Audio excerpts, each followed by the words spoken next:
National Senator Matt Canavan will outline details of a report which recommends dumping net zero to the Nationals tomorrow, but he admits the review does not include the costs. Here he was on the ABC today. Look, we hope to do some of that work. Obviously, in the time we've had, that hasn't been done just yet. That's an extensive exercise. I would make the point that when the government announced its 2035 targets, it's done no modelling on the cost of reaching those targets. And as someone who's done economic modelling myself, I think we've got to be realistic about what that can and can't do. As I say, the scoreboard is very clear.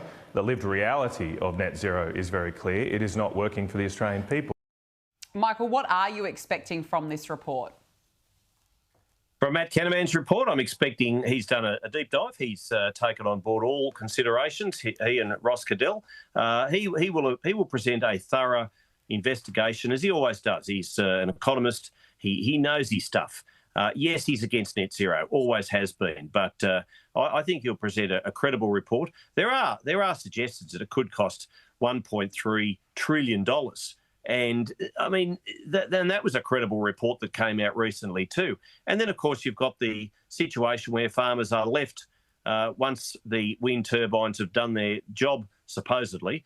What do they do with these huge piles of, well, they're junk, as Jasmine Jones, the Yass Valley Council Mayor, describes them. She's worried that her beautiful Yass Valley area with cold climate wines, with tourist destinations, as far as the eye can see, is going to be turned into an industrial junkyard. And she's right to be fearful.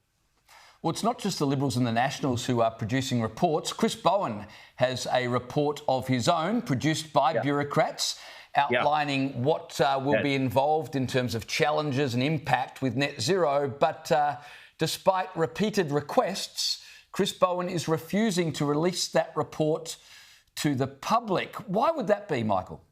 Oh, it's like a really bad episode of Get Smart, where that 1960 slapstick comedy where, you know, they get the cones down and we heard in Senate estimates one of his people saying it contained material subject to legal, professional, privilege, deliberative matter, whatever that might be. It's like Chris Bowen's in the cone. He's talking to the chief. They're talking in the cone of silence. I mean, if it's in the public interest, they've got a right to release the information. I know Dean Smith, the senator from Western Australia, has been seeking that information. I realise this government, whilst it said it was going to come in and lift the secrecy and be all transparent, let the sunshine come in, but they're doing the exact opposite. They're taxing truth. They're making sure that any freedom of information requests are going to be charged. And here we have Chris Bowen. I mean, it would be a joke if it wasn't so funny, but unfortunately, Danica and James, the joke is on the Australian public because they're paying for Chris Bowen's failings through their energy bills. And let me tell you, he's no get smart. He's certainly not smart with this. And Agent 86, he ain't. But the joke is unfortunately on the Australian public, and they are very unsuspecting and they don't know what they don't know. This is information that should be in the public domain, and Chris Bowen is withholding it. Yes, smart is not in his vocabulary. We're almost out of time, Michael, but just very quickly, should Barnaby Joyce be attending this week's net zero meeting, despite him toying with the idea of joining One Nation? Well, I'd like to think that he will be, but look, life is decided by those who turn up. I'd really like to think that Barnaby will be in the room, in the Nationals room at 10:30 in the morning, so that we can have a good and free and frank and open discussion. I mean, his best mate is Matt Canavan. Matt's going to come with a section of the report, a draft of the report to outline where he's up to with his investigations. And it'd be really good for Barnaby to be in the room, to listen to that, to have his say, as we all will.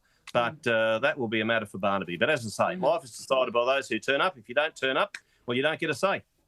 Michael McCormack, thanks so much for joining us, and we really appreciated that trip down memory lane with the Get Smart episode. I greatly enjoyed that. Although I reckon Bowen is less like Maxwell Smart and more just like chaos. Oh, perfect. I absolutely agree. Actually, yeah, perfect.